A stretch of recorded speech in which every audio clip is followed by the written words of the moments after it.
Vamos hoje avançar mais uma mensagem, mais um capítulo nesta série de mensagens, Uma Vida Abençoada.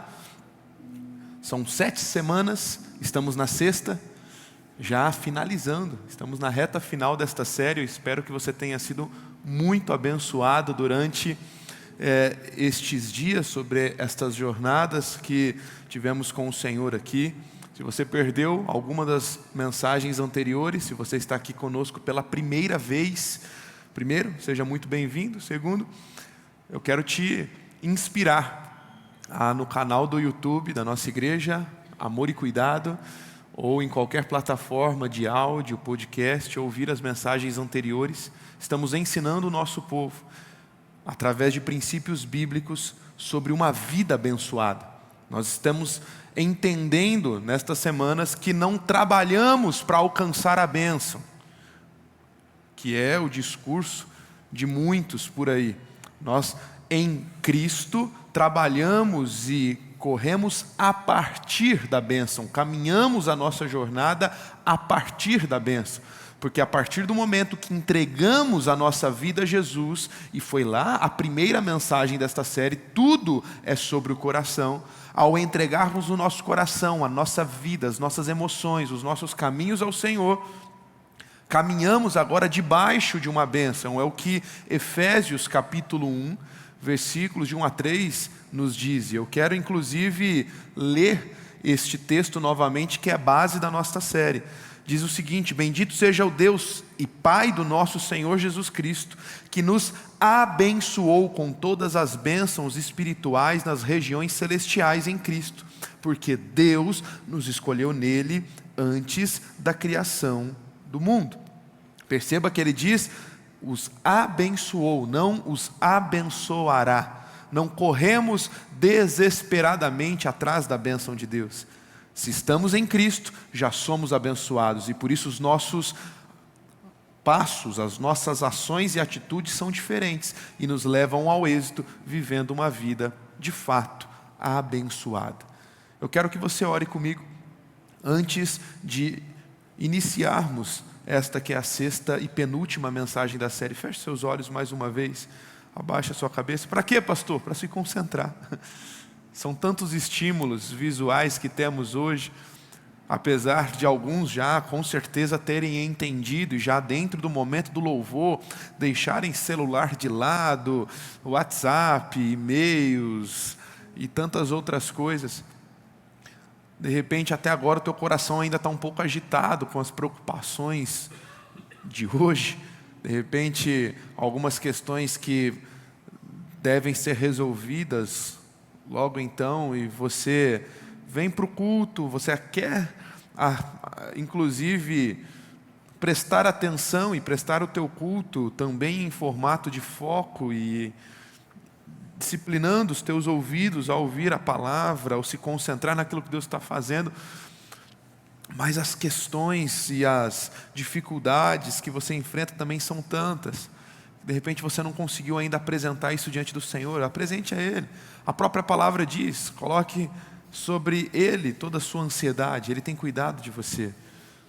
Coloque aos pés dEle agora tudo aquilo que te impede de se concentrar plenamente nestes próximos minutos. E entregue a Ele como adoração, como louvor, como tributo. Foco não dividido, uma atenção plena naquilo que Ele vai falar, naquilo que Ele vai nos ensinar através da sua boa palavra. Espírito de Deus, nós te agradecemos, porque que semana especial. Desde quarta-feira, milhares de adolescentes aqui sendo impactados pela tua graça. Quantas conversões, quantas salvações, reconciliações, batismos no Espírito Santo. Obrigado por tudo que o Senhor tem feito neste lugar. Desde ontem as celebrações, esta já é a 6ª, com tantas pessoas aqui sedentas para ouvir o teu nome. Obrigado por tudo que o Senhor tem feito. Mas agora eu também oro para que o Senhor faça de novo nesta celebração. Eu sei que alguns que aqui estão precisam se encontrar contigo. Eu sei que alguns daqui deste auditório precisam se reconciliar contigo porque estavam distantes. De repente não apenas do Senhor, mas até da igreja de Jesus. Obrigado porque o Senhor os trouxe aqui e fale ao coração deles. Aos filhos desta casa que estão tão firmes, tão alicerçados contigo, que estes princípios aqui hoje ministrados e liberados possam também levá-los a uma exponencialidade, a um novo entendimento daquilo que o Senhor tem para cada um de nós, a fim de que o seu nome seja glorificado através da nossa vida, através das nossas vidas financeiras também, Pai. Essa é a minha oração, de ouvidos atentos e coração aberto para receber da Tua boa palavra. Eu oro assim, unindo a minha fé com a dos meus irmãos, certos de que, sim, viveremos uma noite muito especial, assim como já foi no momento de dízimos e ofertas, no momento profético, no momento de louvor. Continue falando conosco. Essa é a nossa oração, no poderoso nome de Jesus Cristo. Amém e amém. Aplauda Jesus mais uma vez, Ele merece. Evangelho de Lucas, capítulo 9, versículos de 12 a 17. Acompanhe comigo a leitura, estará projetado nos telões laterais. Ao fim da tarde, os 12 aproximaram-se dele e disseram: manda embora a multidão, para que eles possam ir aos campos vizinhos e aos povoados e encontrem comida e pousada, porque aqui estamos em um lugar deserto.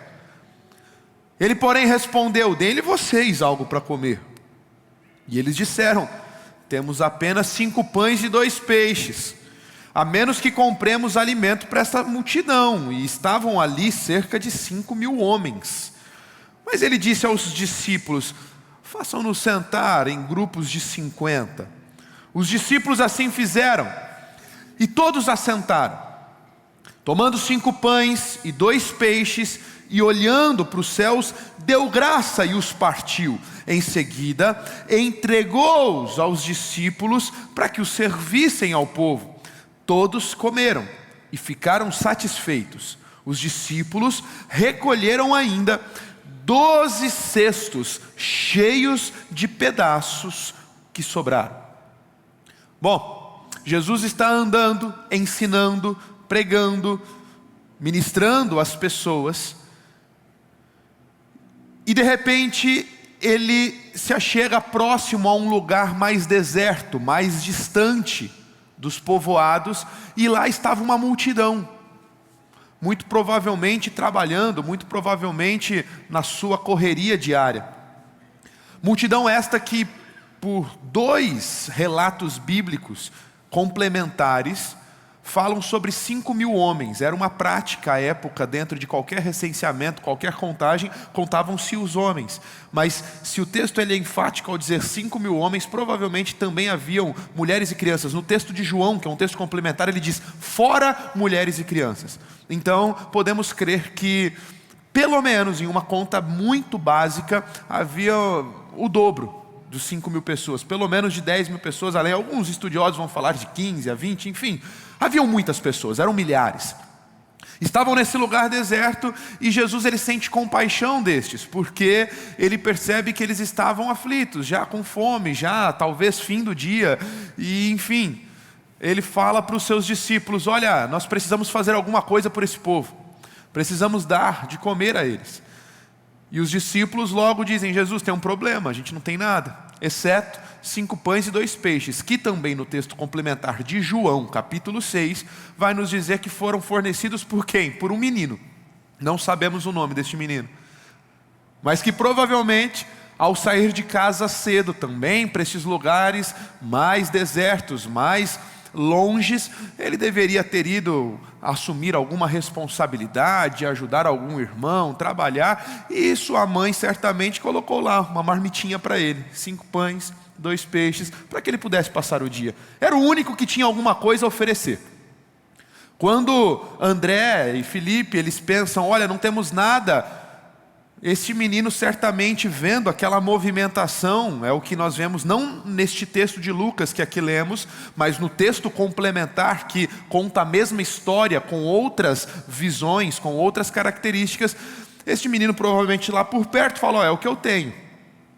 Então os discípulos eles apresentam diante de Jesus: olha, temos isso, Não dá para a multidão, exceto se fôssemos comprar comida. E também no texto complementar de João é possível ver os discípulos dizendo: mesmo que tivéssemos muito dinheiro aqui conosco, ainda assim não seria suficiente. Ele diz: olha, Jesus, nós não conseguimos fazer nada para ajudar esse povo diante da necessidade deles. Normal. O que os discípulos estão enxergando? Uma multidão. E o que mais? Uma despesa impossível de ser sanada. Jesus olha para a mesma multidão e vê não um peso, não uma despesa impossível. Jesus vê uma oportunidade para revelar a sua suficiência. Os discípulos, eles fazem contas, eles não aqui estão de corpo mole. Os discípulos aqui, eles não estão de alguma forma negando ajuda. Não, eles fazem conta, eles concluem: Jesus, nós não temos. O dinheiro que tem é pouco, e se tivesse até um pouco mais, não daria para alimentar uma multidão desse tamanho. E o que nós temos é 5 pães e 2 peixes. Não daria nem talvez aqui para nós, os apóstolos. É uma conclusão óbvia. E Jesus, ele faz a pergunta novamente: o que vocês têm? Perceba que Jesus aqui, ele não, de alguma forma, adverte os discípulos. Não, ele só retorna a pergunta: bom, alguma coisa vocês têm. O que é? O que vocês têm? E aqui já começa algumas questões saltar aos nossos olhos, porque a mensagem desta noite, a 6ª mensagem da série, ela carrega como título Princípios para uma Multiplicação. Hoje eu quero te apresentar biblicamente princípios para multiplicar. E multiplicação por zero é zero. Então nós partimos de um princípio que algo temos em mãos. O problema é que se sempre focarmos os nossos olhos naquilo que ainda não temos, estamos já cometendo um grande equívoco. Como multiplicar o nada? Não existe. O Senhor sempre vai te entregar algo. O Senhor sempre vai te dar algo em mãos. Seja 5 pães e 2 peixes. O problema é que nós somos muito rápidos para dizer não temos nada. Somos muito rápidos para visualizar o que não temos e esquecemos de ser gratos por aquilo que Ele já nos deu. Seja o tempo, seja o que for que fazemos. Afinal, a própria palavra nos diz que Ele nos deu capacidade de produzir riquezas. Isso nós vimos lá na primeira mensagem. O bem mais valioso que você tem é o teu tempo. Quando você vai para o teu trabalho, o teu salário é em troca de tempo. Você vende as tuas horas de trabalho. E quem te deu a capacidade de produzir, quem te deu a capacidade de raciocinar, de pensar, de vender, de fazer o que quer que você faça? O próprio Deus. Ou seja, Ele te deu algo para fazer. Se Ele te deu algo para fazer, é porque Ele já te deu o primeiro recurso, a fim de que com esse primeiro recurso, que é o tempo, que é a capacidade de trabalho, que é a força, seja ela física, seja ela intelectual, para produzir riqueza, Ele já te deu. O que você faz com este tempo agora é questão tua. Os 5 pães e 2 peixes, sim, podem ser ainda o pouco recurso da tua conta bancária. Ou, talvez para você que está no início do início da jornada, os teus 5 pães e 2 peixes pode ser a tua força de trabalho. É por isso que a Bíblia também vai dizer lá em Eclesiastes, que o agricultor que fica esperando as condições perfeitas, ele nunca vai plantar e também nunca vai colher. Porque aqui nós precisamos voltar a algumas casas, antes de continuarmos a jornada a fim de completar a missão, e relembrar que o trabalho dignifica o homem, e o apóstolo Paulo vai dizer: se você não quer trabalhar, que também não coma, ou seja, não usufrua. O princípio do trabalho é primordial, é a primeira etapa. Todos nós podemos passar situações desfavoráveis, onde vamos precisar de ajuda, vamos precisar de auxílio, vamos precisar de um empurrãozinho. Entretanto, se você é alguém acomodado, se você é alguém que vive precisando e não se sente insatisfeito e de alguma forma indignado com a situação, onde você precisa a todo momento de ajuda, e não coloca os teus olhos em um lugar que Deus tem para você, de ser autossustentável, de produzir, de trabalhar, de estabelecer os princípios do alto, a fim de que tenha para casa, para sustento e para abençoar outras pessoas, já começou tudo errado. Princípio do trabalho. Trabalhe. O que Deus já colocou no teu coração? Quais são os dons, os talentos, as habilidades? Deus te deu. Se posicione. Por isso que Jesus, ele faz uma pergunta, e diante da resposta dos discípulos, ele volta a pergunta: o que vocês têm? É força? É capacidade de trabalho? É intelectualidade? O que é? O que você tem em mãos? E a partir de agora, com o que eu tenho em mãos, ele fala: agora você pode viver o princípio da multiplicação. Diante disso, o problema não era apenas a falta de pão. O problema é que os discípulos estavam só calculando a necessidade, sem considerar quem estava presente. Sim, a escassez é sempre assustadora quando Jesus fica fora da equação. Por isso que esta série de mensagens, nós estamos 7 semanas falando sobre dinheiro, falando sobre finanças à luz da Bíblia. E você já ouviu lá na primeira mensagem que é um assunto espiritual. Afinal, foi um dos assuntos no qual Jesus mais falou, o que Jesus mais ensinou. E tudo que nós estamos conversando é à luz das Escrituras. Por quê? Porque as Escrituras não contêm, elas são a palavra de Deus. E se vivermos a nossa vida financeira com Jesus no centro, com Jesus na equação, tudo muda. Os discípulos disseram: não temos nada. Por quê? Porque eles não estavam considerando quem estava presente na cena. É a pessoa que diz: eu não tenho nada, eu sou um coitado, eu só preciso de ajuda, eu não consigo viver, parece que para mim nunca dá certo, parece que eu nunca vou prosperar, parece que eu nunca vou crescer, parece que eu nunca vou avançar. Por quê? Você está desconsiderando Jesus e seus princípios. Está tentando caminhar por força própria. Está tentando fazer do teu jeito, está tentando fazer da sua forma. E Jesus está falando: o que você tem em mãos? Ao dizer isso novamente, Jesus não está apenas reforçando a ideia de que alguma coisa eles tinham. Jesus estava tentando chamar a atenção deles, meio como se dissesse: vocês estão considerando que eu estou aqui? Vocês estão considerando que não é vocês que vão fazer, sou eu que vou fazer? E aí de repente parece que a ficha deles cai, né? Não, Jesus, a gente tem 5 pães e 2 peixes. Quais são as instruções? E então Jesus começa a instruir. E nas instruções de Jesus eu consigo ver princípios bíblicos para uma multiplicação. Eu não vou nem perguntar quem aqui quer multiplicar o que Deus te deu, porque é óbvio, todos queremos. Você que de repente está na estaca zero, só com a tua força de trabalho, procurando um lugar ao sol para poder, então, de alguma forma sobreviver. Você quer multiplicação. Você que de repente já deu um passo, 2 passos, já está com os teus recursos em dia, já está começando a querer montar uma reserva de emergência, para começar então, respirar novos ares. Você, se ouvir aqui, quem quer uma multiplicação? Você quer ir para a próxima etapa? Você que já de repente está lá com a tua reserva de emergência feita, já está conseguindo usufruir, já está conseguindo melhorar as tuas condições e tudo mais. Se eu te falar, quem quer uma multiplicação? É lógico que você quer uma multiplicação. Eu não sei qual que é a etapa da tua vida financeira, mas todos queremos multiplicação. E quando eu digo isso, talvez algum desinformado que não conheça nem das Escrituras, nem da seriedade desta igreja, quanto às Escrituras Sagradas, podem pensar: pronto, cheguei então a uma palestra de um pastor coach que vai me ensinar a fórmula mágica para enriquecer. Não, meu querido, eu não vou te fazer isso. Eu não vou te ensinar uma fórmula mágica para você enriquecer, não é sobre isso.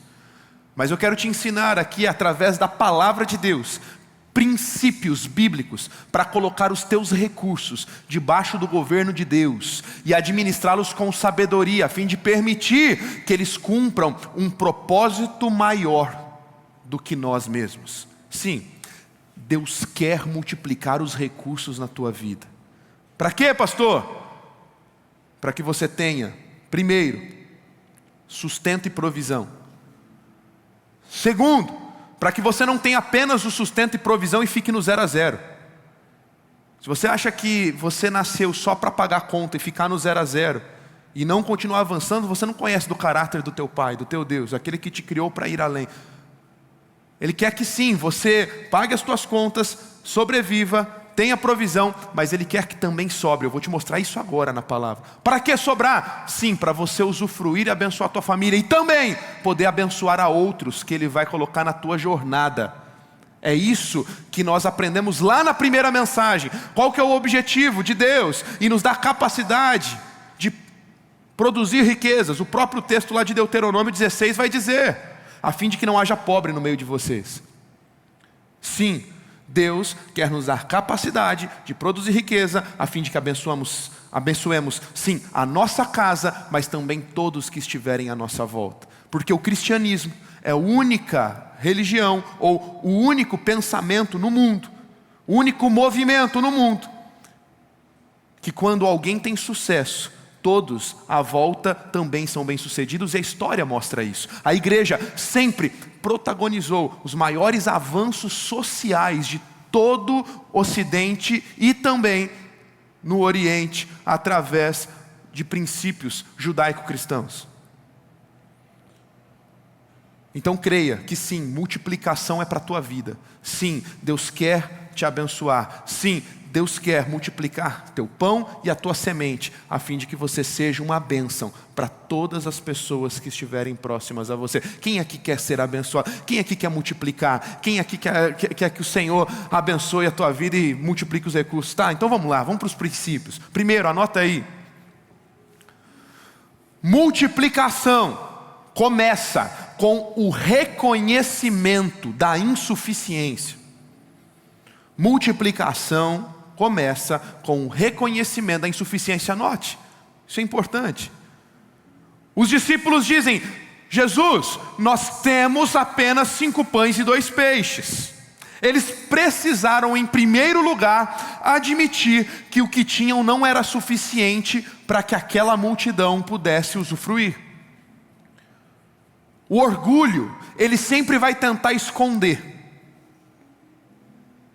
Ele não vai pedir ajuda, ou ele vai tentar colocar panos quentes na situação e fingir que está tudo bem quando não está. Mas a fé, ela não esconde, a fé reconhece. A fé reconhece a realidade. A irresponsabilidade, ela nega. A mordomia faz inventário. Que mordomia, pastor? A Bíblia vai nos dizer que somos apenas mordomos. Se você é daqueles que acha que 10% é de Deus, o dízimo, e 90% é teu, você faz o que você quiser. Não, não é por aí. Davi, quando ajunta recursos bilionários à época para a construção do templo, ele fala: tudo que temos, tudo que estamos te dando é obra das tuas mãos, tudo veio do Senhor, tudo é dele, 100% é do Senhor. A nossa vida é dele, o governo da nossa vida é dele, os recursos que ele nos deu é dele. Já falei isso outras vezes na série e repito. Se você acha que por cumprir um princípio do dízimo, que é importante, que é bíblico, e nós falamos sobre ele na segunda mensagem, então a partir de agora você está livre para fazer o que quer com os outros 90%, você não entendeu nada, é tudo sobre o coração, e um coração não pode ser dado 10% ou pela metade, um coração é 100% entregue. Tão importante quanto cumprir um princípio do dízimo, é cumprir também o princípio da boa mordomia. O que é isso, pastor? Mordomo é aquele que cuida das coisas do outro e presta contas depois ao seu dono daquilo que fez. Somos apenas bons mordomos, é isso que a palavra nos diz. Então, os 10%, o dízimo, você já aprendeu. Se não estava conosco, assista a segunda mensagem, a prova, onde falamos da bênção, da blindagem, da proteção. E o Senhor diz: levem a casa do tesouro para que haja mantimento na minha casa e haja então blindagem sobre a vida de vocês. O princípio é aplicar aqueles 10% no templo. E os outros 90%, seja um bom mordomo, administre bem, tenha boa gestão, cuide da tua casa, cuide da tua família. Esteja preparado para os desafios, esteja preparado para algumas situações adversas que podem surgir no meio do caminho. Saiba investir, saiba multiplicar, e nós vamos falar mais sobre como fazer esta multiplicação. Mas tudo surge a partir de um reconhecimento de que devemos ser bons mordomos, devemos cuidar bem daquilo que Ele nos deu. A boa mordomia faz inventário. O que é isso? A boa mordomia, ela sabe contar o que tem. É por isso que, se você não para contar as bênçãos de Deus e entender aquilo que Ele já colocou em tuas mãos e ter consciência daquilo que Ele já te entregou, você nunca vai multiplicar. Quando eu falo que a irresponsabilidade nega, eu estou contrastando estas 4 posturas diante da realidade. A irresponsabilidade financeira começa quando a pessoa se recusa a admitir a realidade dos próprios números.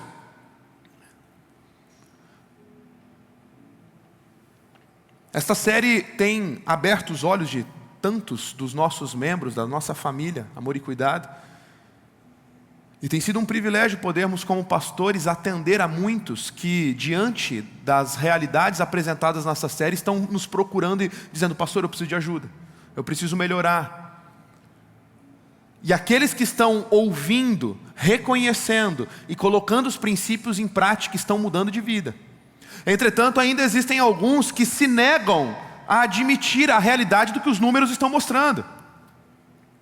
Os números estão mostrando que, se você continuar assim, com uma má gestão, com uma má administração, vai quebrar, vai falir. Mas a pessoa finge que está tudo bem. Não, é assim, meu pai que me ensinou dessa forma. Não, eu sempre fui assim mesmo, eu sou ousado, eu sou corajoso. E eu não estou falando de negar apenas uma dívida, mas nega os limites. Vive de qualquer maneira, como se não houvesse amanhã, nega as consequências, nega prioridades, nega que escolhas produzem resultados. Você precisa entender que sim, qualquer escolha que você toma na tua vida vai gerar um resultado. Sim, somos produto das nossas escolhas do passado. E passado eu não digo passado distante, inclusive as escolhas que você tomou hoje na tua casa vão reverberar a como você vai terminar o dia ou não. A pessoa irresponsável, ela não vai dizer necessariamente: ah, eu não tenho problema. Não, afinal, vivemos em uma sociedade e também em um momento econômico da nação que 90%, 95% vão apontar algum problema que pode ser ajustado ou melhorado. Mas às vezes, a pessoa ela apenas vive como se o problema não existisse. Conheci pessoas que diziam: pastor, eu não olho nem o saldo da minha conta bancária. Por quê? O que os olhos não vê, o coração não sente. Já viu isso? Quem sabe é você. Como se ele não abrir o aplicativo do banco e não olhar o saldo bancário fosse melhorar a vida dele, fosse resolver os problemas dele. E a irresponsabilidade é assim, ela nega a realidade. Em Lucas 9, os discípulos dizem: temos 5 pães e 2 peixes. Essa frase não é uma negação da realidade, é um inventário. Eles estão contando e eles estão vendo o que tem em mãos. Eles não exageram o que tinham e nem maqueiam a escassez. Eles não fingiram suficiência. Eles disseram: Senhor, nós não somos irresponsáveis. Nós não vamos falar para o Senhor que dá para fazer se não dá para fazer. O que nós temos é isso. Agora está nas tuas mãos. A irresponsabilidade faria ao contrário. A irresponsabilidade daria uma resposta para Jesus: Jesus, pode deixar, vamos começar agora aqui, entregar, mas depois a gente vê. Vou começar agora a fazer aqui algo que está na minha mente, que está na minha cabeça, afinal é uma necessidade momentânea aí, mas depois a gente vê, depois a gente corre atrás. Vai dar certo de algum jeito, Deus proverá. Já ouviu isso? Deus proverá. Você não está sendo um homem e uma mulher de fé, você está tentando a Deus.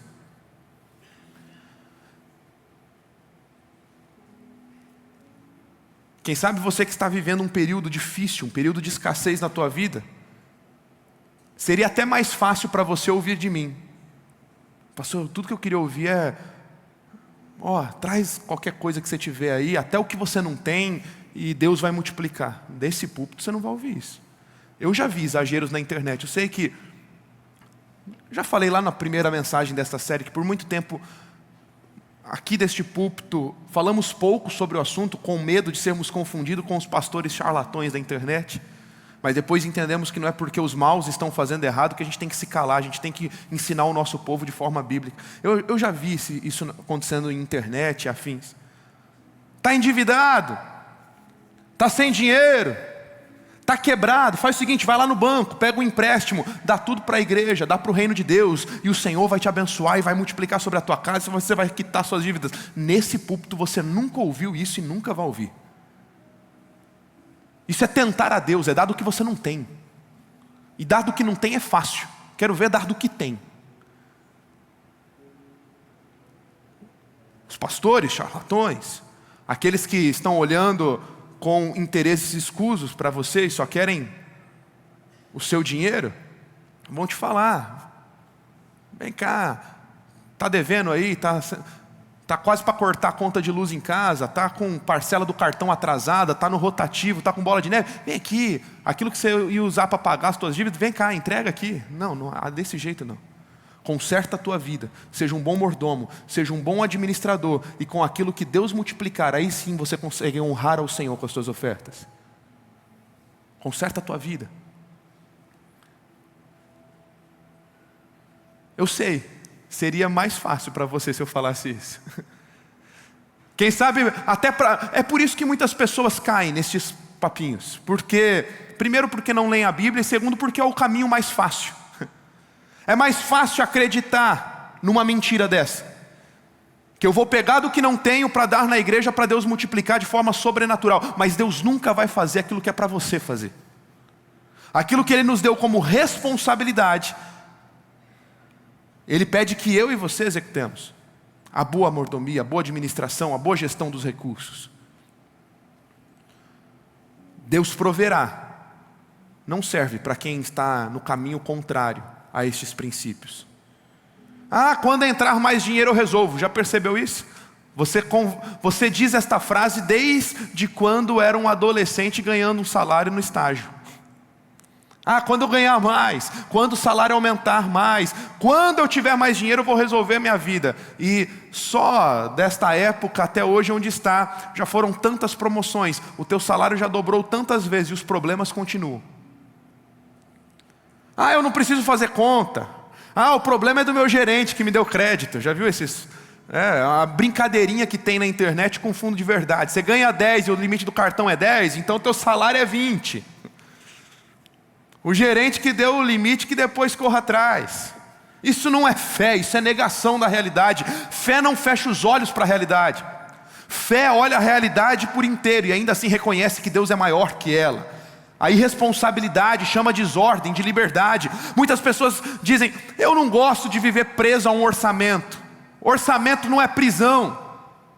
Orçamento é governo. Quem não decide para onde o dinheiro irá, acabará descobrindo para onde ele foi. Não, sabe, a irresponsabilidade ela interpreta limites, orçamentos como falta de fé, quando na verdade limite é parte da sabedoria. Hoje nós estávamos celebrando aqui, não estávamos? 40% do nosso campus pago. Em momento algum essa igreja foi irresponsável na aquisição desse campus. Há muitos anos, essa igreja tem uma boa administração, uma boa mordomia, uma excelente gestão.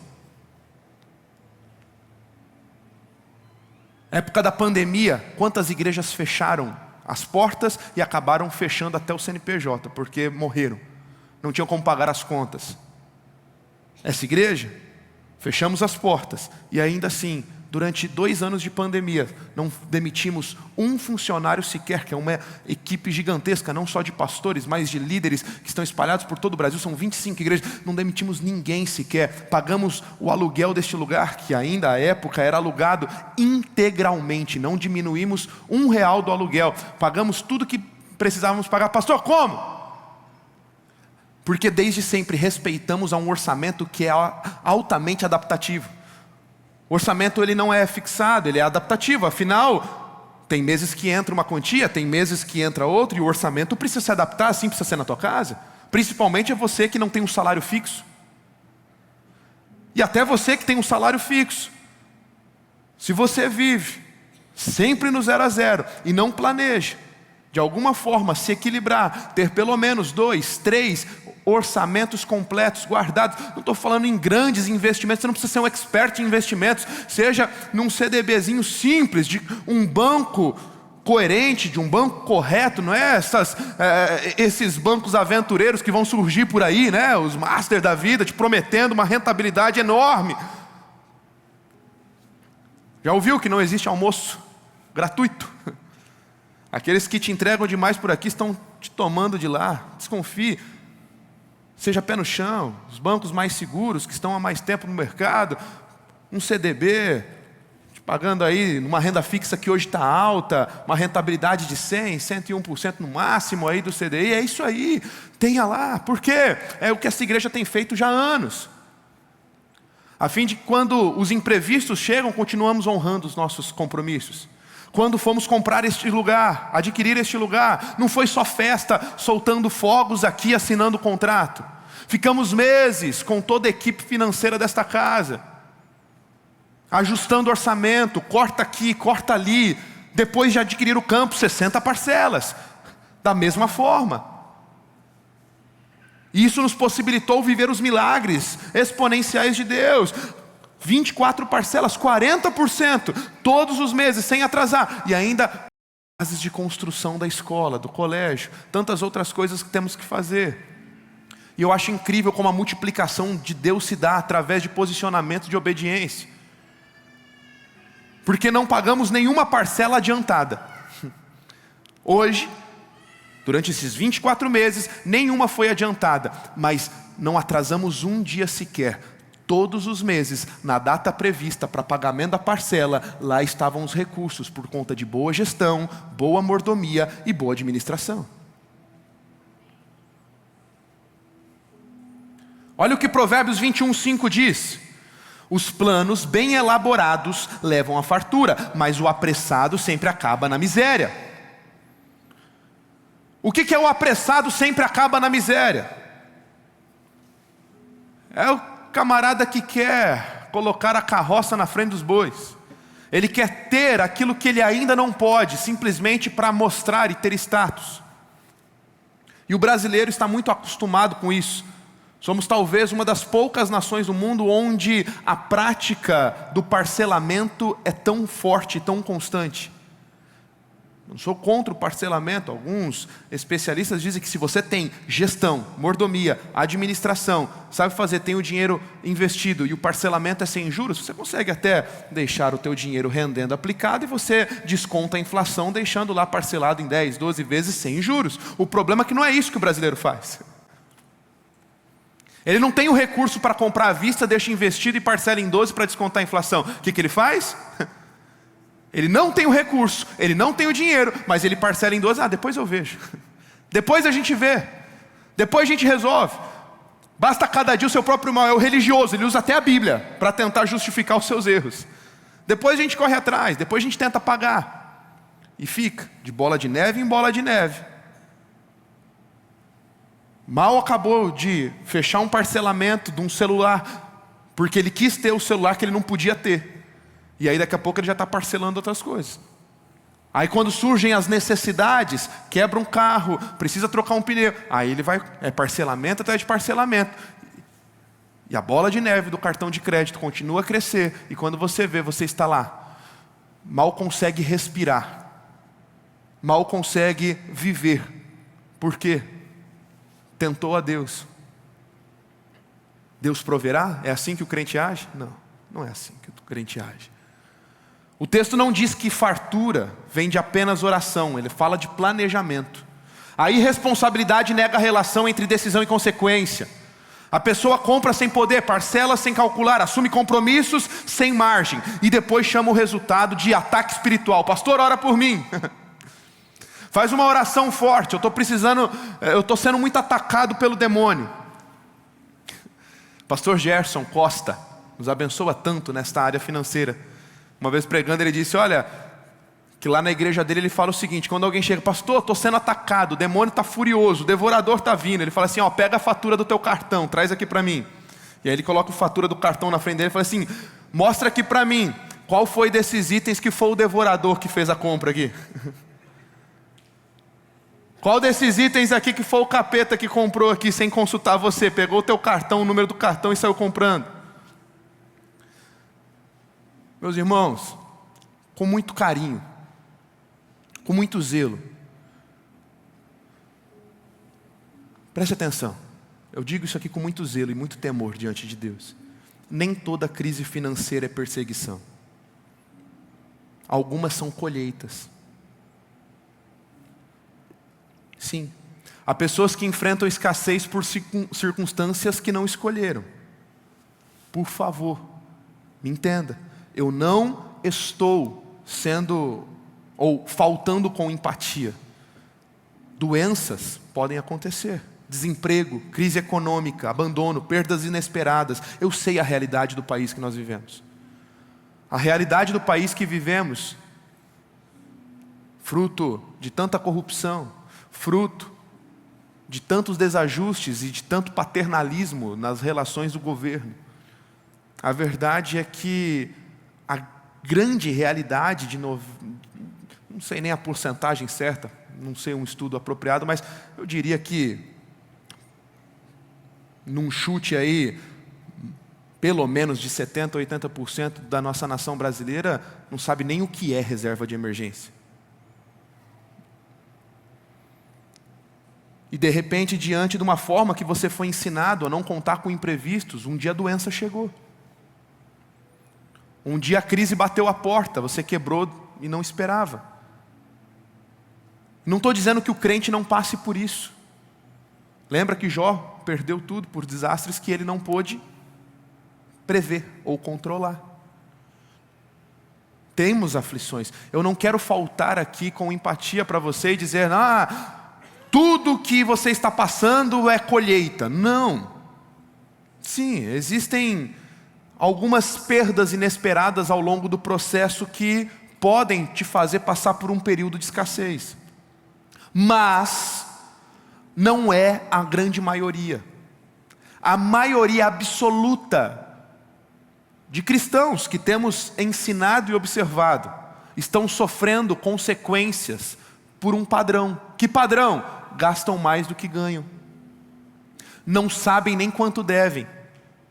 Confundem desejo com necessidade. Transformam aumento de renda em aumento de consumo. Quanto mais ganham, mais gastam. Recebe um aumento e já junto com o aumento já tem uma conta nova. Não formam reserva, não honram compromissos, vivem de improviso. E a graça de Deus nos perdoa, mas não transforma as nossas irresponsabilidades em sabedoria. A irresponsabilidade espiritualiza aquilo que deveria administrar. E essa é uma das formas mais perigosas. Eu acabei de dizer, é a pessoa que diz: Deus vai multiplicar, mas não organiza os 50, como Jesus fez. Não recolheu o que sobra, não calculou, não planejou, não reduziu despesas, desperdícios. No milagre Jesus fez o sobrenatural, mas Jesus também deu instruções práticas. Jesus mandou o povo sentar, Jesus organizou grupos, Jesus distribuiu por meio dos discípulos, Jesus mandou recolher as sobras. Portanto, o milagre não anula a administração. Repito o exemplo desta casa: estamos vivendo de milagres. Sim, procuramos ser bons gestores, bons administradores, mas todos os meses também estamos clamando, e o Senhor sempre nos surpreendendo. Esta igreja, ela vive na dependência do poder do Senhor Jesus Cristo, e sim, Ele tem operado milagres mês a mês, para que continuemos avançando, mas os milagres não anulam a nossa responsabilidade de debruçarmos em um orçamento, cortarmos despesas e fazermos o que tem que ser feito. Jesus, Ele operou um milagre, multiplicou aqueles 5 pães e 2 peixes, segundo o texto que li, ou não? Multiplicou, mas e todos os passos práticos que Ele levou os discípulos a fazer? Vamos ignorar? A responsabilidade nega o pouco. Algumas pessoas só respeitam grandes valores e dizem: quando eu ganhar mais, eu começo a administrar. Quando sobrar, eu começo a investir. Quando minha empresa crescer, eu organizo as contas. Quando Deus me prosperar, serei generoso. Mas quem não governa R$1.000, dificilmente governará bem R$10.000. Multiplicação não corrige automaticamente um coração desorganizado. Muitas vezes apenas amplia a desordem. Mais dinheiro nas mãos de uma pessoa sem governo não produz paz, produz problemas maiores. Se você acha que administrar escassez é difícil, administrar a abundância é muito mais. Porque sim, a quem mais é dado, mais é cobrado. A irresponsabilidade nega responsabilidade moral. Na Bíblia, dinheiro nunca é apenas uma questão privada. Por favor, me entenda. As tuas escolhas financeiras vão afetar a tua família, vão afetar teus funcionários, vão afetar teus credores, a tua igreja, a tua capacidade de ajudar, o teu testemunho e o teu futuro. Se você gasta impulsivamente, não está afetando apenas uma planilha, você está comprometendo pessoas. E é por isso que a vida financeira é uma questão espiritual. Toda decisão financeira também é uma decisão de governo, prioridade, responsabilidade. A irresponsabilidade nega a necessidade de mudança. Uma das frases mais perigosas que eu ouço por aí: eu sempre fui assim, eu aprendi assim. Isso transforma um comportamento corrigível em identidade permanente. Não, você não é assim. Deus não te criou desta forma. Deus te fez a imagem e semelhança dele. E para aqueles que estão em Jesus, Romanos vai nos dizer que nós temos a mente de Cristo. Você não precisa permanecer desta forma. Você pode viver um novo em Deus. Padrões podem ser confrontados, discipulados e substituídos. Arrependimento financeiro não é sentir culpa porque comprou algo. É mudar a forma de decidir. Quais são as tuas decisões que devem ser transformadas e mudadas? Você não pode administrar biblicamente aquilo que se recusa a encarar honestamente. Jesus diz: façam que as pessoas se assentem em grupos de 50. E aqui eu aprendo um segundo princípio, anota aí. Antes de multiplicar, Jesus organiza. Orçamento, prioridades, limites, planejamento, reserva, ordem. Deus pode fazer milagres em ambientes desorganizados, mas normalmente Ele nos chama a participar, colocando em ordem aquilo que Ele nos confiou. Organize. A partir de hoje, ore por sabedoria. A partir de hoje diga: Senhor, se eu não sei nem por onde começar, eu vou buscar ajuda. Tem excelentes profissionais que podem te auxiliar com isso. Também nas nossas limitações, não somos profissionais nisso, mas temos alguma pouca habilidade técnica. A maioria dos nossos pastores podem te auxiliar a pelo menos começar. Marque um atendimento. Talvez não vai ser no momento que você quer, as demandas estão altas por conta desta série, mas nós queremos te ajudar. Marque um atendimento na secretaria da igreja. Se você não sabe nem por onde começar. O problema é que a maioria das pessoas até sabem como começar, até sabem o que fazer, só não querem fazer, porque dói. Você sabe o que você vai ter que fazer.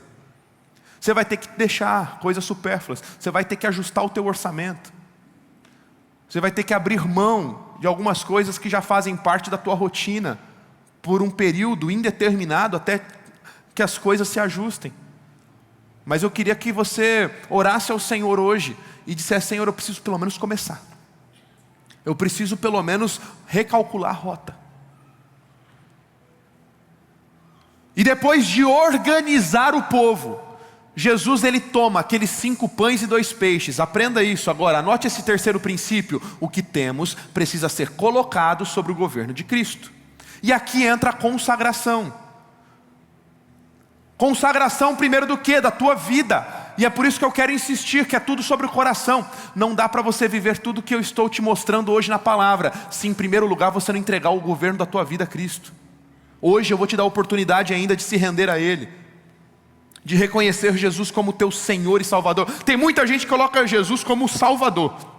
Todo mundo quer ir para o céu, Eu sei que eu sou pecador, isso me distancia da presença, então eu não tenho acesso ao lar eterno, às moradas eternas, se eu não tiver um Salvador. Então, se Jesus é meu Salvador, eu quero. Mas a grande questão é que, biblicamente, Ele não quer ser apenas o nosso Salvador, Ele quer ser nosso Salvador e Senhor. E Senhor fala sobre direito legal de governar. Percebe que não é só 10%, é 100%, é a tua vida toda? Se a tua vida toda está nas mãos dEle, Ele que te governa. Ele quem te dirige, Ele quem te dá sabedoria para administrar, para gerir. Ele que te dá instruções para onde investir, para o que fazer, para como lidar com a tua casa, como lidar com a tua empresa, como lidar com os teus funcionários, com o teu patrão, com as tuas vendas. Tudo tem que ser entregue a Ele, precisa ser colocado sobre o governo de Cristo. A realidade não muda porque 5 pães e 2 peixes multiplicaram. Eles, na verdade, só multiplicam porque primeiro foram entregues 100% para Jesus.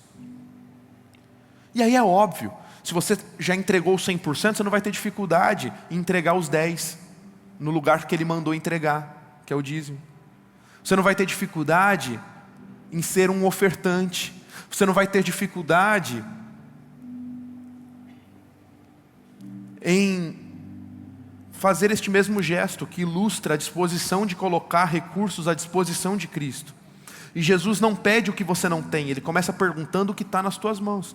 E eu já falei muito sobre isso, não vou repetir. E depois de receber os 5 pães e 2 peixes, Jesus ora. E Ele entrega de volta aos discípulos para que servissem o povo. E aqui eu aprendo algo. Anote aí, 4º princípio, estou terminando. O que Deus abençoa precisa circular. O que Deus abençoa precisa circular. Entregou os discípulos para que o servissem. O que Deus multiplica, o que Deus abençoa não é só para você. Sim. Já falamos nas mensagens anteriores. Você precisa primeiro abençoar a tua casa, você maridão.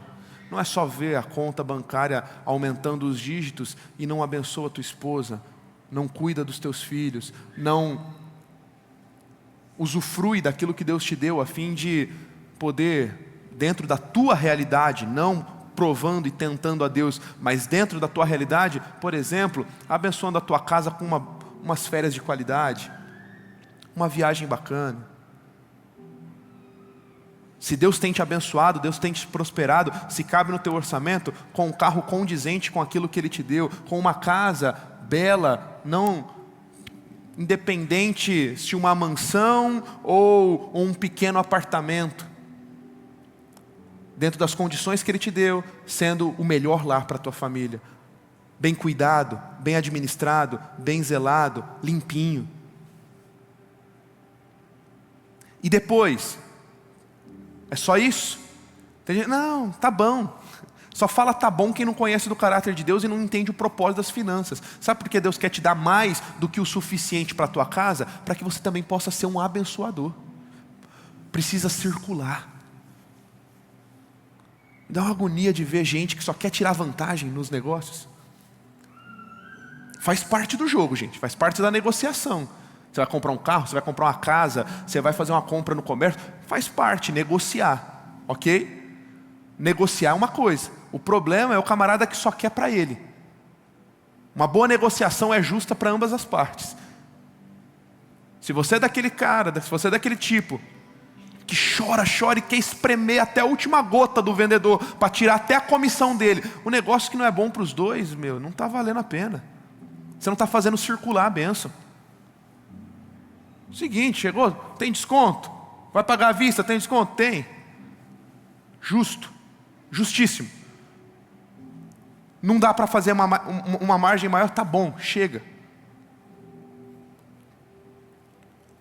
Ou você é daquele que aí vê a situação, o camarada está desesperado, devendo, sufocado, queimando. E aí você vê, é a oportunidade de Deus. Agora que eu vou pisar ainda mais no pescoço, eu vou conseguir mais desconto ainda, porque o cara está desesperado. Não entendeu nada sobre o poder de circular. Qual foi a última vez que você chamou alguém para jantar na tua casa, tendo condições para isso?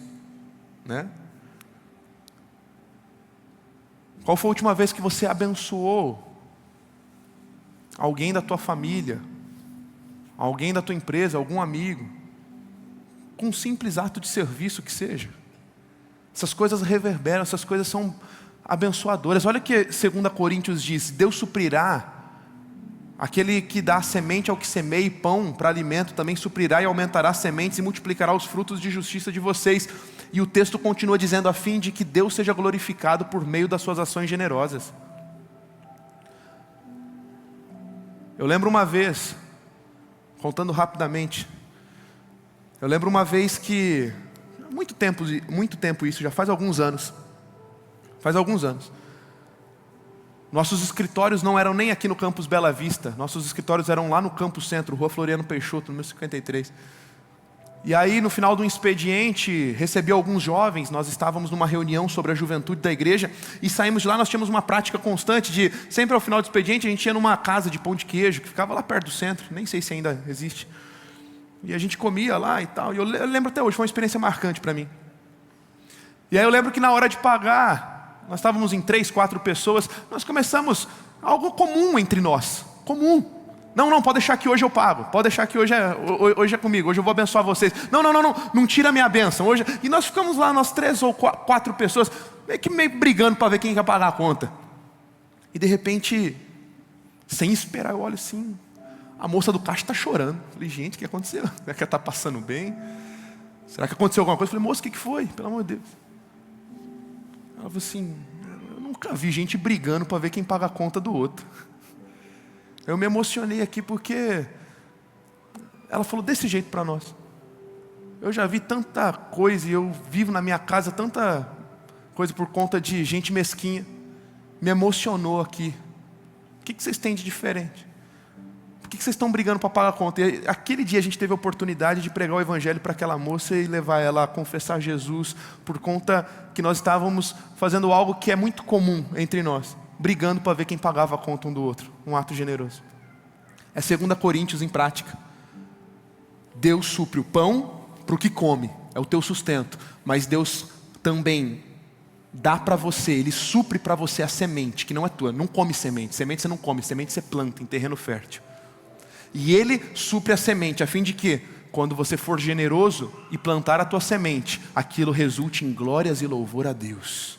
Faça circular. E sabe o que me impressiona? E aqui eu termino. Que quando Jesus fala, vamos, bora, circular. Pega esses cestos, pega esses pães e começa a dar. E aí não é assim, gente, não é... Leia a Bíblia. Não começa a chover pão do céu, peixe. Não começa, Jesus joga o cesto para cima e começa a cair. Não. Jesus distribui aqueles 5 pães e 2 peixes em cestos. Ele ora e ele fala para os discípulos, vão. Porque é assim que a multiplicação de Deus acontece. Primeiro ele organiza, primeiro ele coloca a casa em ordem. Colocou a casa em ordem, ele consagra. Tendo consagrado, ele fala, circula. Enquanto está circulando, conforme eles tiram, não para de sair pão, não para de sair. Vai ser assim na tua casa, vai ser assim na tua vida, assim como foi nessa igreja. Organizamos, consagramos, circulamos, abençoamos tantas pessoas, e de repente chega a semana do dia 25 de honrarmos a parcela desse campus, está lá o recurso. Chega o outro 25, está lá o recurso. Chega o outro 25, está lá o recurso. E vai ser assim na tua vida, multiplicação na tua casa. E eles começam a entregar, e de repente todo mundo comeu. Todo mundo comeu. E eles vão dar uma olhadinha. E aí diz que sobrou 12 cestos. E aqui eu acho incrível, porque anota isso, é o último princípio para você hoje. Quem vive a abundância precisa administrar a sobra.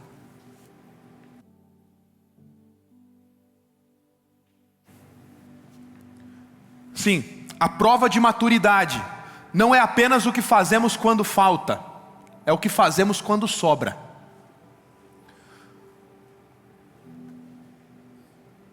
Repito, administrar abundância é tão difícil ou até mais difícil do que administrar a escassez. Porque é quando sobra que muitas vezes o teu coração é revelado. O que você faz com essa sobra? Desperdiça? Consome de forma impulsiva? Não é porque está sobrando que você vai consumir de maneira impulsiva. A forma certa de administrar a sobra é com reserva. Primeira coisa, sobrou, reserva. Emergência, podem aparecer imprevistos. Segunda forma, legado.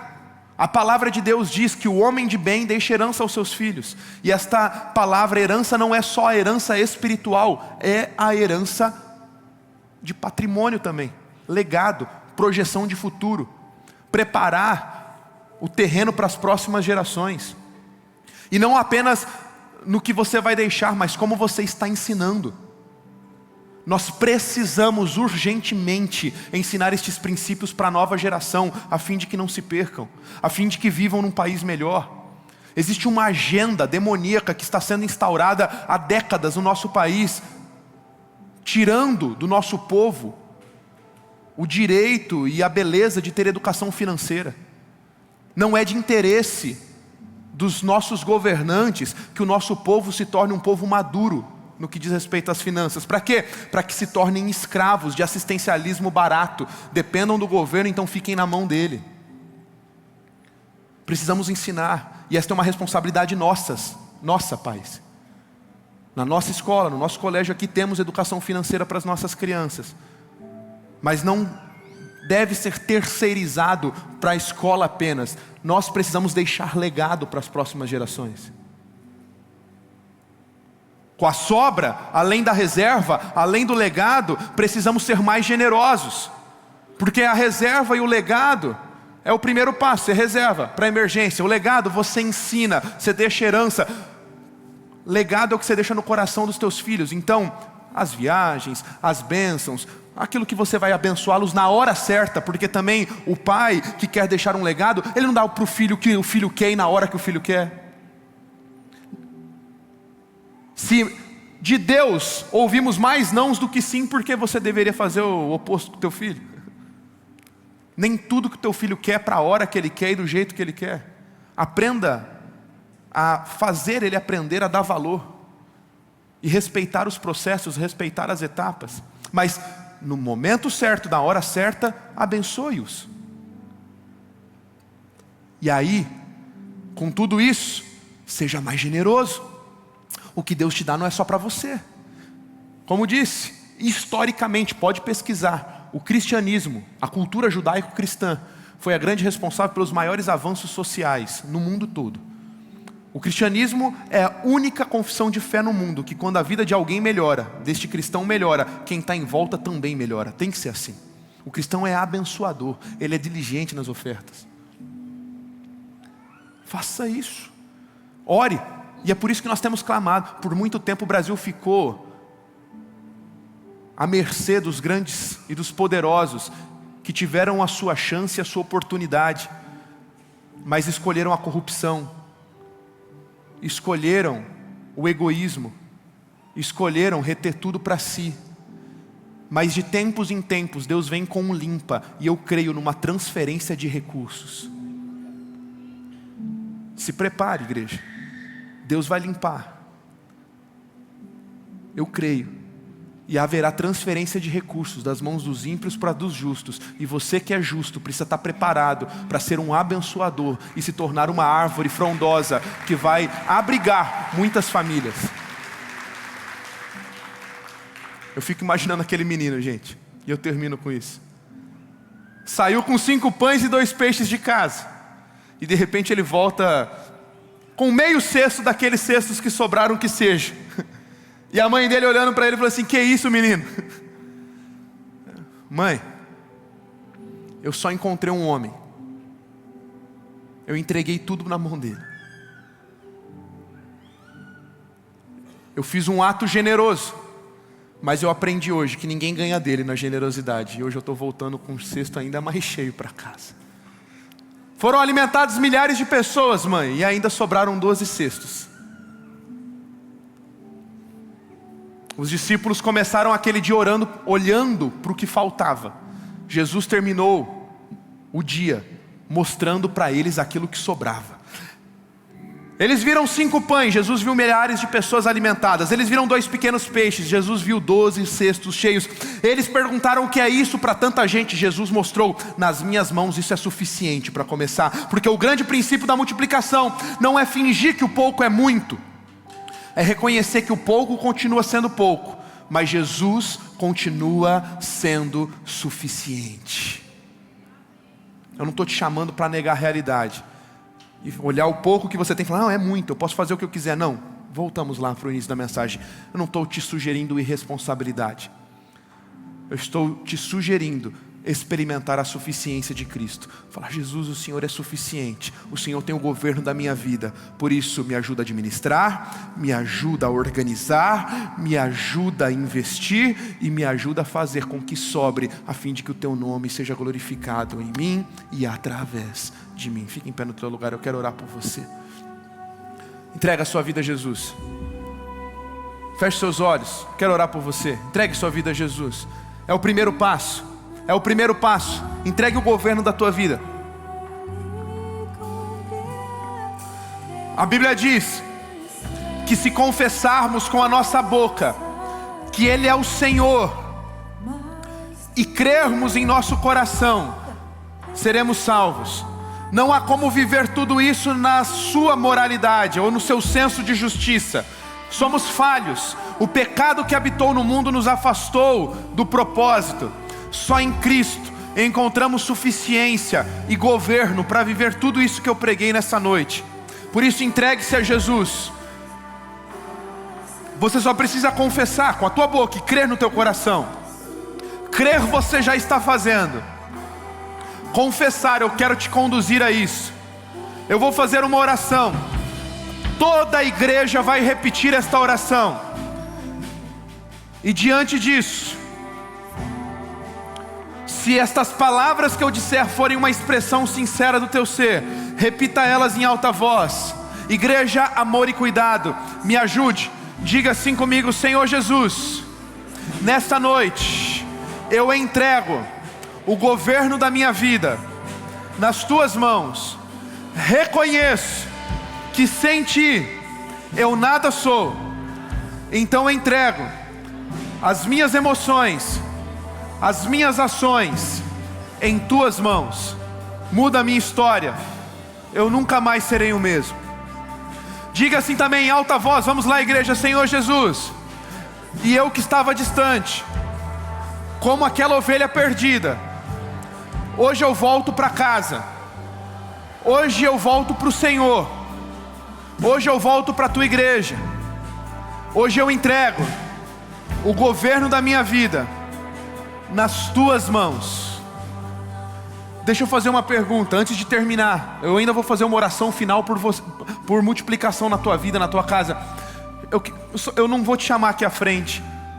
Eu só queria saber se alguém que está aqui fez uma destas duas orações de entrega ou de reconciliação, de retorno para a casa de Deus pela primeira vez hoje. Alguém aqui no nosso meio que fez essa oração pela primeira vez, aí no seu lugar faz só um sinal com a sua mão. Se alguém fez uma dessas duas orações pela primeira vez, faz só um sinal. Deus te abençoe, meu querido. Deus abençoe a tua vida. Mais alguém? Glória a Jesus pela tua vida. Deus abençoe. Mais alguém? Mais alguém? Glória a Deus. Deus te abençoe. Mais alguém fez uma oração dessa, entregando seus caminhos ao Senhor? Glória a Jesus.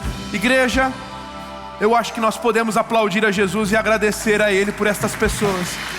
Que o Senhor abençoe vocês, que o Senhor os guarde, que o Senhor faça prosperar os seus caminhos. Sejam bem-vindos à família. Olha, você que ergueu a mão, e você também que está na Amor e Cuidado pela primeira vez, nunca pisou nessa igreja, hoje é a primeira vez.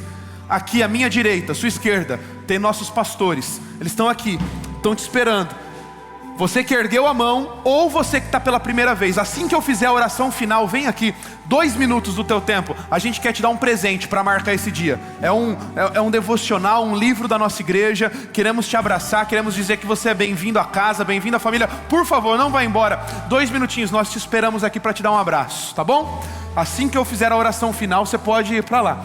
Vamos lá, igreja, faz assim com as suas mãos como de Quem de Deus recebe algo, eu quero orar agora pela tua família. Os intercessores vão estar passando, orando no meio dos corredores, e nós vamos orar agora por multiplicação exponencial sobre a tua casa, para que você viva todos esses princípios que aqui hoje liberamos. Vamos lá.